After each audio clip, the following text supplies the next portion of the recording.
ছেলেরা যদি 4টা বিয়ে করতে পারে তাহলে মেয়েদেরও 4টা কেন, মেয়েরা আরো বেশি করবে, কারণ মেয়েদের এনার্জি অলওয়েজ বেশি থাকে। अभी बताता है भाई, अभी बताता है, अभी तूने गाड़ी में उंगली किया ना, अभी बताता है।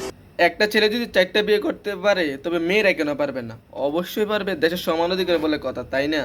তবে একটা কথা এখানে খেয়াল রাখবেন, একটা চাবি দিয়ে যদি 4টা তালা খোলে সেটাকে বলে মাস্টার কি, আর 4টা চাবি দিয়ে যদি একটা তালা খোলে সেটাকে বলে ম্যাগি। একটা টাকাইটা দিয়েন। ভাই আমি যতটুকু পারছি ততটুকু লিখছি।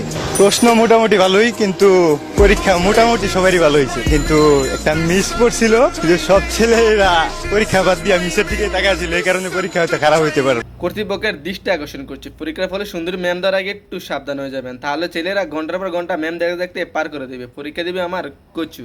তবে এরাই নাকি দেশের উজ্জ্বল ভবিষ্যৎ, যারা ম্যাম দেখে নিজে ঠিক রাখতে পারে না তারা নাকি দেশ ঠিক রাখবে। সরকারি চাকুরি নিয়োগে লাখো প্রার্থীর দীর্ঘশ্বাস, অভিমান আর হোঁচট খাওয়া গল্পের অন্য নাম 56% কোটা। এবার ফাঁস হলো সরকারি কর্ম কমিশন পিএসসির নিয়োগ পরীক্ষার প্রশ্ন, আর প্রশ্ন ফাঁস চক্রের মাস্টারমাইন্ড খোদ কর্ম কমিশনের এক কর্মকর্তা। আমরা এমন একটা দেশে বাস করি 56% কোটা, 44% প্রশ্ন পাস, মেধাবীরা সব বিদেশ, টাকা না থাকলে রিক্সা চালক।